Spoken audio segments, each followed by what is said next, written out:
You're welcome to Kurero, your trusted platform for informed political and social economic conversation. My name is Godwin Sunday.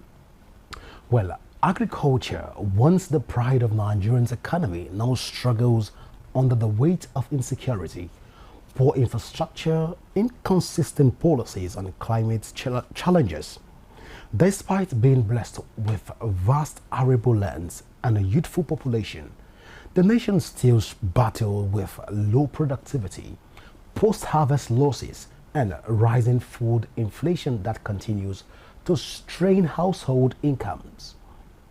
But what efforts are truly being made to turn things around?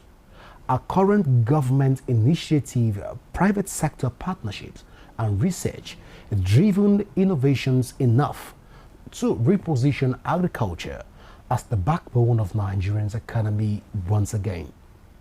Well, joining me to shed light on this conversation is Professor M.A. Adebayo, the Dean of Faculty of Agriculture, Ajayi Crowther University, Oyo State.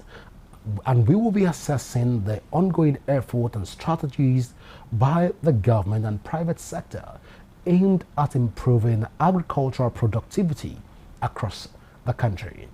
Well, stay with us right now. We'll go for a short break, and when we return, we'll delve deeper into this vital conversation that affects everybody in Nigeria and by extension Africa. Please go nowhere. The conversation continues in a moment.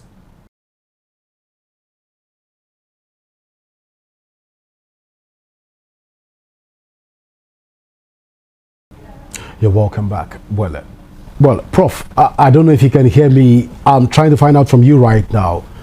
In terms looking at the Nigerian agricultural space, the issues around productivity has become a very crucial issue to handle over the years. But then, in general, hello, can you hear me now? Yes, I can hear you loud and clear. Yeah, Prof, I can hear you loud and clear. Very so, good, Prof, very let's look at the issue of productivity. How will you assess productivity in Nigerian agricultural space right now?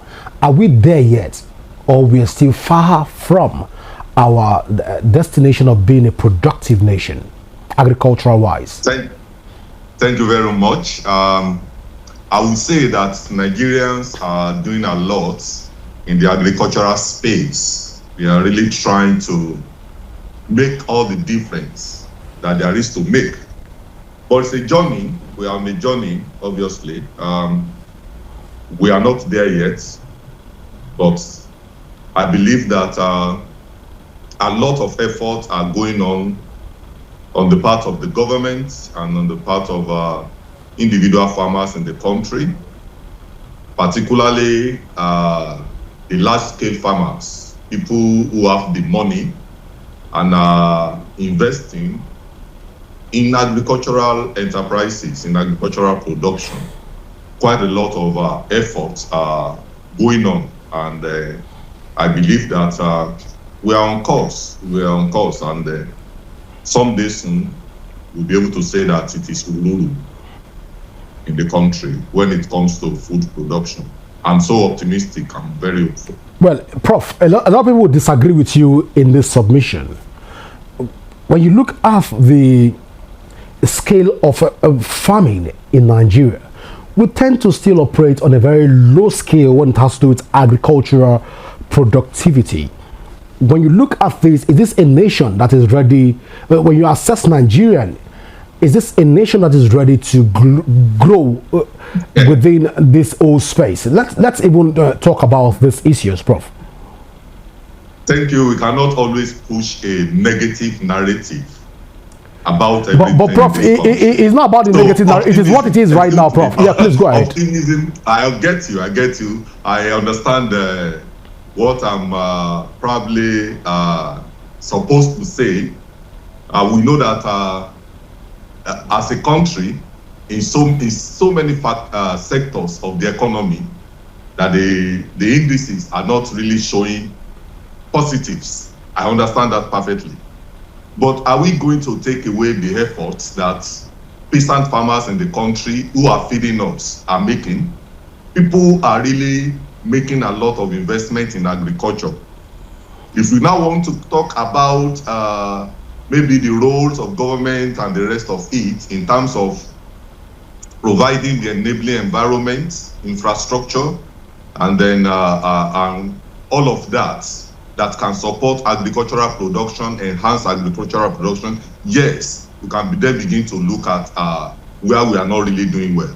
But when you look at an average farmer in this country, an average farmer in Nigeria is doing a lot.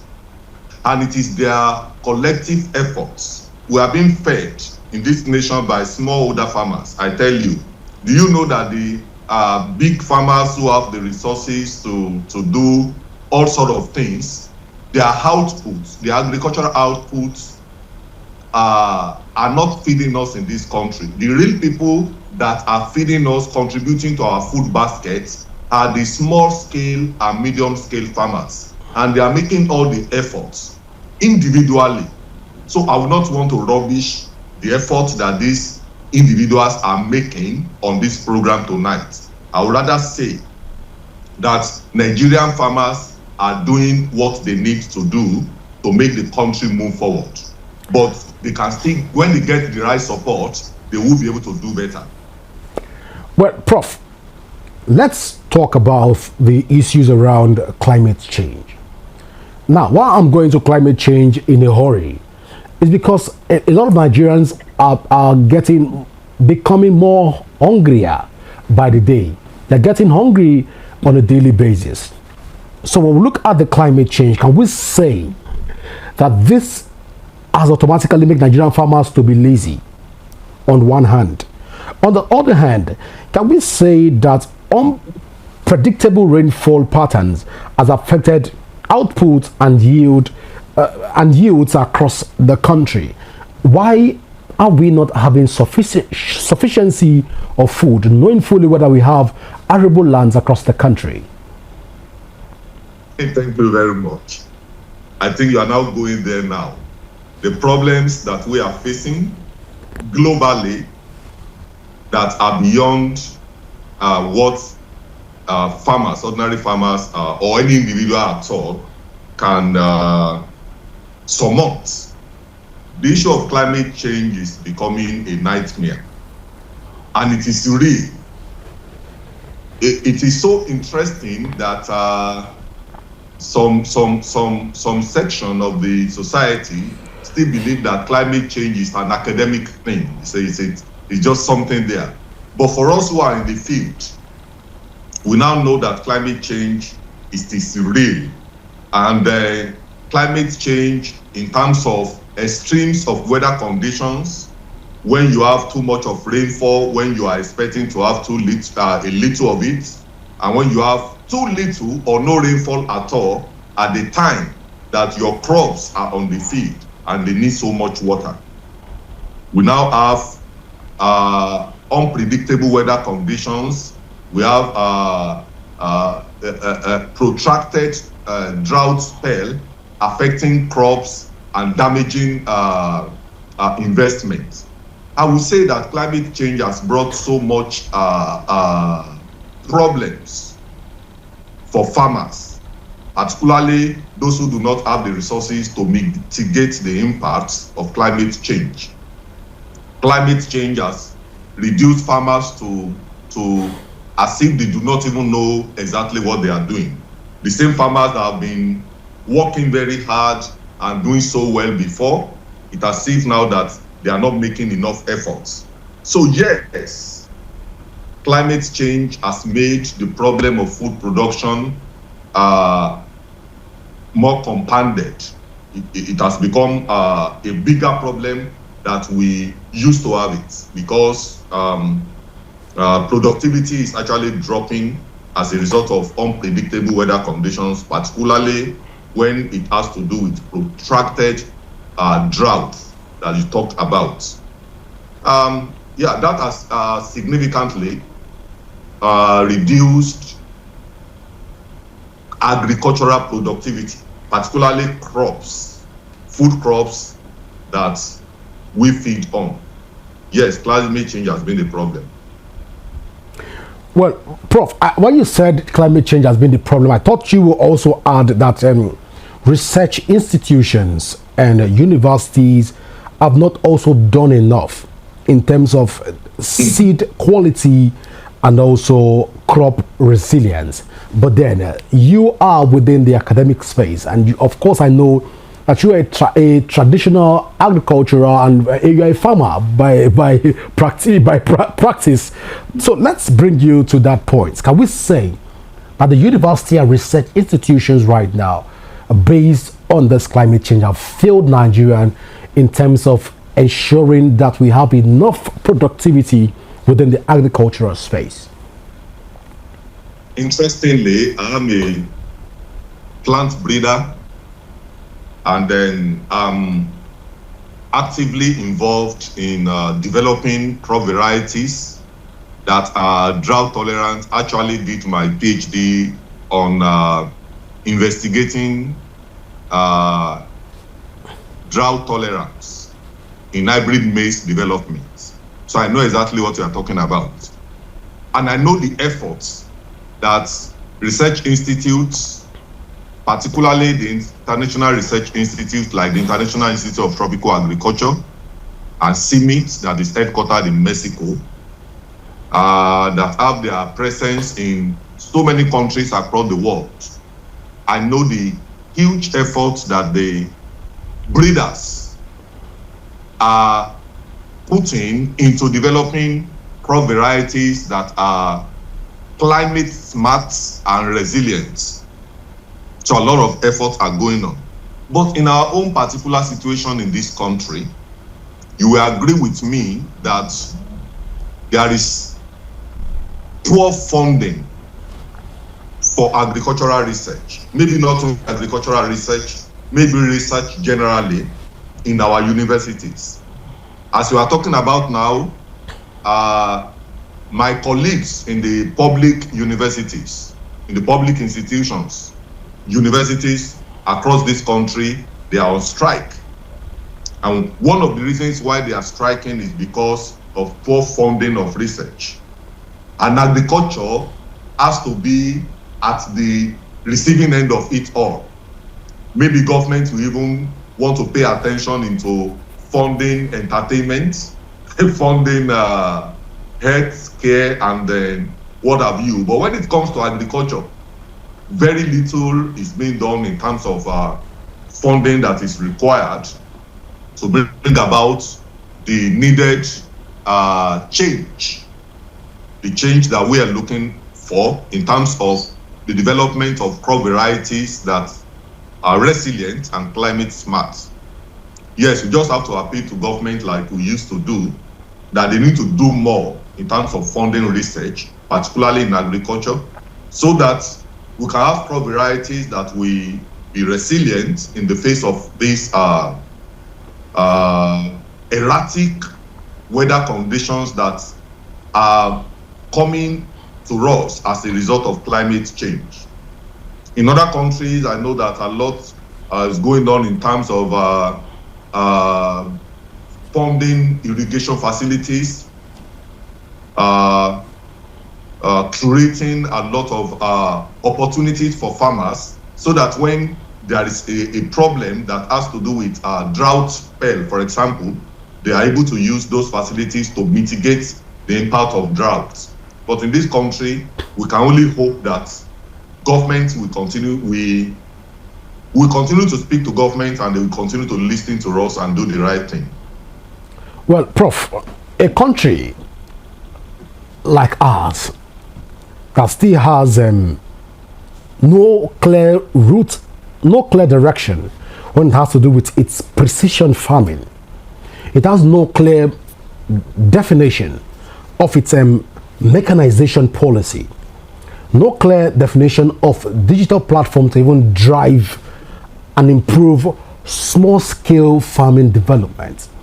Can we say that we are ready to have the conversation around the productivity when it has to do with agriculture? That's on one hand. On the other hand, can we say right now that the small-scale farmers that are not ready to scale up in terms of technological advancement, can we say this is a deliberate wickedness to the consumers of within the agricultural value chain in order to frustrate the government policy and also to make consumers to suffer more and pay more? But you look at it from this whole light, what do you make of all of this conversation? Thank you very much. Let me address the second issue that you raised about the small-scale farmers not showing readiness to upscale their production, agricultural production now. The challenges that small-scale farmers are facing are multifaceted.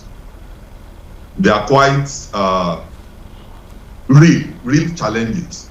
Let me tell you that when farmers have their small farmers with small holdings, small farms, small scale farmers, when they put in all their resources into production, everything that they have, their land, their savings, their inputs, they put into production, and they have small holdings, 1 acre, 2 hectares, not more than 5 hectares at a time. By the time that the harvest is ready, all other farmers are also ready at the same time with their harvest, such that the harvesting will be done at the same time by all these farmers. And then there is going to be a problem of glut. Take, for example, a crop like cassava. This year now, for example, those who planted cassava last year and they harvested this year, they harvested at a time that a truckload, it started with just a little over 100,000 to sell a truckload of cassava tubers. And today, a truckload is not selling for more than 40,000 or thereabout, maybe. Yeah. So what the farmer is going to go home with is not even up to 40,000, because there is glut. Everybody is harvesting cassava at the same time, and the forces of demand and supply will make the price, the market price, to crash, and it is the farmer that will suffer for this. One would think that there will be an intervention on the part of government to be able to mop up these excesses during the time of plenty, so that prices in the market can be regulated, so that smallholder farmers who have put in their resources into production are able to sell at prices, market prices, that will make them not only break even, but they will have some profits that they can really live on. But what we are experiencing right now is a situation where people will produce, and they put the produce to the market, they get to the market, and the forces of demand and supply will make the market prices to crash, and they are not even able to break through. I think this is a disincentive in agricultural production, particularly for smallholder farmers.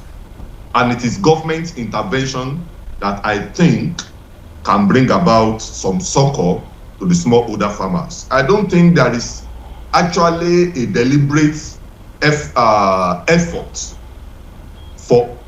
from anyone to frustrate government policies for enhancing agricultural production. Is it people that are yet to feed properly that will be thinking of frustrating or government? People cannot even feed well enough in this country. I mean, when I'm talking about people, I mean an average Nigerian now. I don't mean the big guns who have all the money that they can throw about and do what they want with it.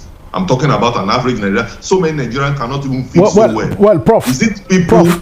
Prof, I'm asking that particular question in order to let me even chip this in. Sorry for interjecting, but we have the ANCOS Borrower program and the National Agricultural Technology Plan. But this whole policy is to further drive productivity within the agricultural space. A lot of farmers, a lot of small scale farmers are not even looking towards this direction. That's what I'm asking. Can we say that their lack of productivity is a direct wickedness to the Nigerian people? Looking at the program the government has provided, of farmers or the small scale farmers, because in terms of looking at technology that ought to drive the system, the small scale farmer up to have upscaled by now using the government policy of Anchor Borrowers Program, using the government policy around the National Agricultural Technology Plan. But then the small scale farmers are not even talking about technological advancement on one hand. On the other hand, they still remain within a particular circumference, if you like to use that word. Can we say at this point that the small scale farmers in Nigeria are deliberately being wicked to the Nigerian people? Thank you. That's a good question. But a lot of things are going on behind the scene that are not within the control of you and myself when it comes to accessing resources from government, especially resources that come with policies that you have mentioned, Anchor Borrowers Policy and the other one you have mentioned. Government will mobilize resources in order to implement these policies. But I want to tell you that these resources usually get into the wrong hands, into the hands of desktop political farmers, people who are not real farmers. They are the ones that will go out there and when they are compiling list of farmers, you find out that that list will compose of people who are not real farmers, who do not have farms. Then they are the ones that will have access to the resources that government has made available. And the real farmers you are talking about, that they are not ready to upscale, more often than not, they do not have access to these resources. The small scale farmers, the real farmers, you can go to town, you can do some interview, go to villages, particularly in Southwest where we are, and interrogate farmers whether they have access to these resources that come with policy implementation, government policy implementation. Because for Anchor Borrowers, for example, they will tell them, the farmers, that, they will give you good seed, quality seed, they will provide fertilizer, they will also supply with other agro inputs like pesticide and herbicides. But will the real farmers get these resources? That is a question that you need to investigate. Are the real farmers having access to those resources?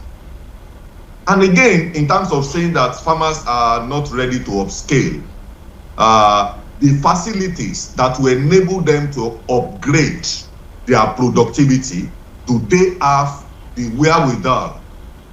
Do they have the economic muscle to possess or to acquire this facility?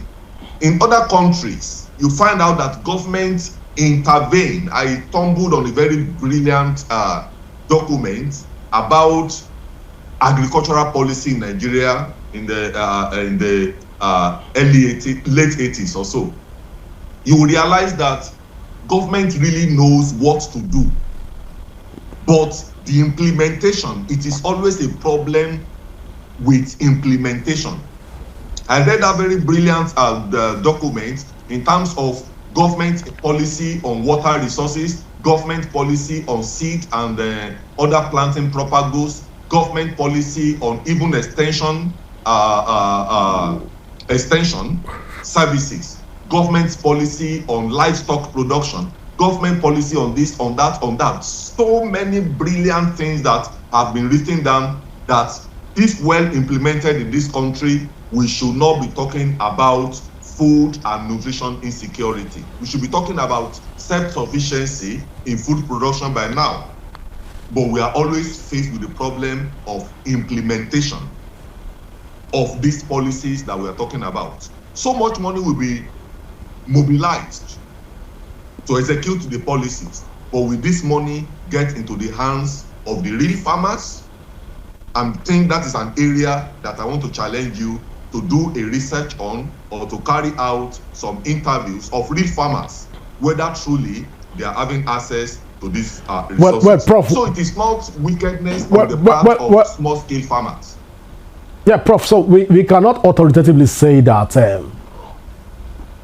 we have political farmers. Of course, you've said that we have political farmers, but then we cannot authoritatively say that this resources that has been provided by the government doesn't get to a lot of farmers at the rural communities. The question is, looking at the effort of government in order to improve agriculture, are the small-scale farmers ready to embrace technological change? Are the small-scale farmers ready to advance the cost of productivity in Nigeria? I think that should be the conversation, Prof. What's your take? I will say yes, that there is no farmer that they will present an opportunity to help him or her in his or her agricultural production, and that farmer will say, no, I don't want to be helped, take your help away. I don't think there is any right thinking individual that will do that. No, everybody will want to get help that can bring about some succor to their lives. That is how human beings are created. So in terms of saying that farmers, are they ready to upscale, are they ready to adopt technology and all of that, the question is, are those technologies readily available to the farmers? Are those technologies we're talking about that can enable them to upscale their productivity, are those technologies readily available to them? That is the big question we should be asking. Look at, let me digress a little bit. I think we have a country in the Sahel, Burkina Faso, that is being ruled now by a very brilliant young man, he's a Captain Ibrahim Traore. When he got to power, what he did to help his country, as we read in the news, is that he bought hundreds of tractors. He bought hundreds of tractors, and he told the youth in the country, you can have access to this tractor, go and plow your land, prepare your your field, free of charge. That's an incentive on the part of government. And the government is making sure that that is taking place without allowing corruption to destroy that policy. That is how to help a country to grow. We were told also that he wanted to do some construction of road, because infrastructure is also important. That is one of the problems that our farmers, particularly small-scale farmers, are facing. The villages in this country today are landlocked. Landlocked in the sense that you can't even get to those villages where the food that we should be eating are being produced because of bad road. Our roads are so bad. The road network is nothing to write home about. These are the challenges that are beyond the reach of an average Nigerian farmer to solve. It is the responsibility of government to provide good roads. It is the responsibility of government to provide farm implements at subsidized rates so that farmers can have access to technologies that will help them to upscale their production. Mr. Presenter, I think this is where Prof, the issues are. Well, Prof, I think the government would disagree with you in this regard. Looking at the fact that, let's take, for example, Oyo State and the Federal Capital Territory, where Seyi Makinde, Governor Seyi Makinde, has been able to provide more of roads in Oyo State. Let's return back to even the Federal Capital Territory, where the Minister, Nyesom Wike, has also been able to provide some form of access to roads. But then, when we look at the roads that have been provided in Kwali, which is the like a agricultural hub within the Federal Capital Territory, we look at roads that have been provided by the government even in Oyo State. Yet, we still have a low turnout of productivity within all of this sector. That's why, as an academician who have been able to also x-ray these sectors, the government will say that they've been providing, yet we still have low turnout in terms of productivity. Can we say at this point that there is a missing link in all of this? Are the government not actually providing, or are the small-scale farmers actually holding some of these products in order to cause further scarcity across the country and push Nigerian below the poverty line? The small-scale farmers are not rich people. They cannot hoard resources. They don't even have enough to live with. They are not hoarding resources. Maybe you want to talk about the middlemen. When you look at the value chain, the agricultural value chain, the producers who are the real farmers are there, and the marketers, the middlemen are there, who will now sell to the final consumers. They are the ones profiteering from agricultural production. The more. The real small-scale farmers do not even have enough resources to live their lives with. They don't have the luxury of hoarding their produce. So it's not so.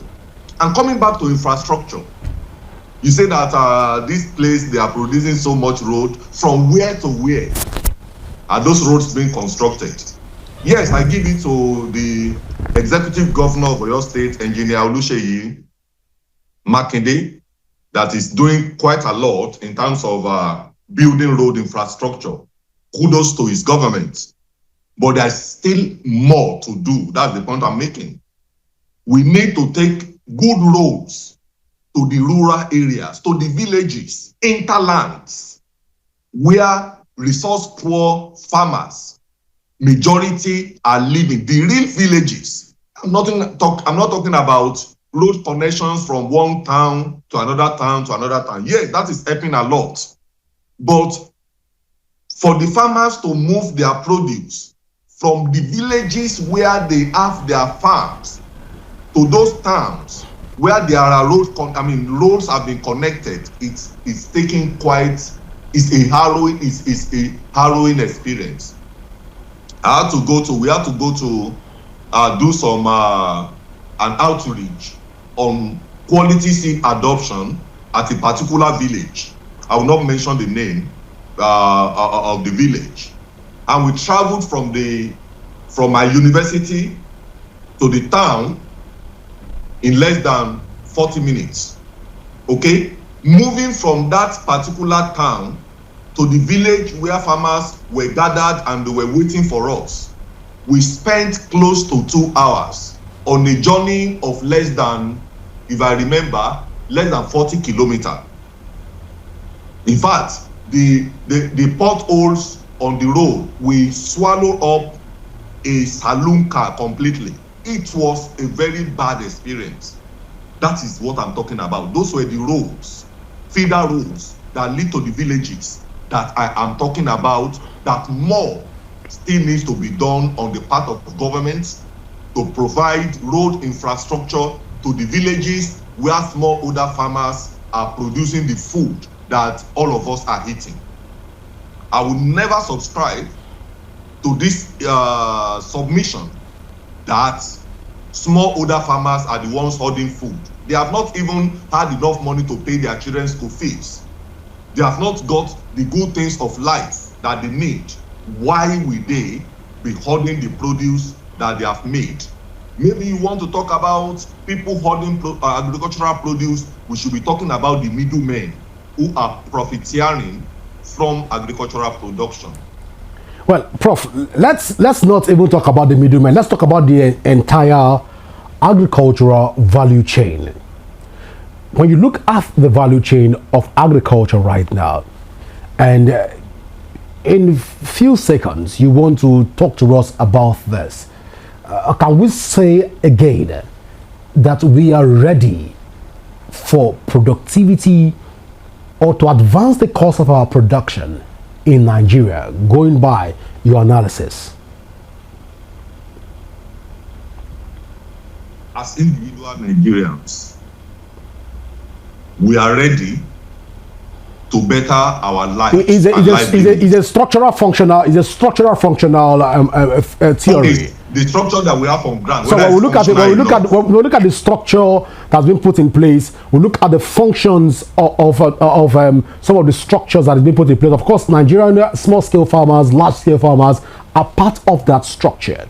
When we look at the government, which is also part of that structure, can we say at this point that we are ready to address the concern within the productivity space, looking at the Nigerian budget in terms of agriculture, looking at the programs around agriculture, the programs around what the Bank of Agriculture is doing, and all of this? Can we say we are ready to address these issues and certain concerns? We have to be ready to address the issues that we are facing in agricultural production. So are we ready right now? In the agricultural sector, we have to be ready. Are we ready right now to address those concerns? Yes, maybe there are government policies that are already addressing some of those concerns. But as I said, we may be having challenges with implementation. It's not as if that we are on ground zero. I will not say that as a country that we are on ground zero. We are not on ground zero. A lot of effort are going on. But we need to do the exact right thing that we need to do to get out of this quagmire that we have found ourselves when it comes to food and nutrition insecurity. Government must be intentional in terms of wanting to solve the problem. They have to look at the structure that we have in place and rejig the structure and make the structure in the entire agricultural value chain to function properly. Government policies must be well implemented. Government must be sincere about targeting the real farmers and helping them with policies and resources at the disposal of government that they are mobilizing into agricultural production. They have to be intentional and deliberate about it. This idea of staying in Abuja, doling out our money, giving money to people, and these people will just gather people together and they get the money over and everything is over, without accountability and transparency as to making sure that the real farmers get these resources. And I think that is exactly where we are having challenges right now, where we're having real challenges. I believe that we keep on talking about it, we keep on engaging governments, and then I know that someday soon we should be able to say that yes, we are there. But as I told you, we are on that journey to agricultural, I would say agricultural revival in terms of food production and nutrition security in our country. We are just on the journey. Well, Prof, I guess we'll have to bring you back on this conversation because I know on my phone right now I'm getting messages from even government agencies to say some of the things that Prof have said are really not in tandem with what the government stands for, because the government have been able to dish out policies from state, local governments and the federal government. But then a lot of farmers are not even coming out to embrace some of this change. So it's not primarily the fault of the government. I will not agree to that. Well, I know you won't agree to it, but I'm also signaled that our time is... I'm on the field. You know I'm on the field. Yes, Prof. Well, these are messages coming on my phone, so I won't want to go this route. But we'll have to bring you back again, Prof, to join in the conversation to tell us more on all of this. But I want to say thank you so much, Professor M.O. Adebayo, the Dean of Faculty Agriculture, Ajayi Crowther University, Oyo State. Thank you so much for finding out time to be with us. But viewers, this is how far we can go today on the show. Well, don't forget that you can also join the conversation on our various social media handle currently showing on your screen. You can follow us across those social platforms also to keep track of our broadcast. My name is Godwin Sunday. Always remember that peace and unity are the pathways to progress. Do enjoy the rest of your evening. Bye for now.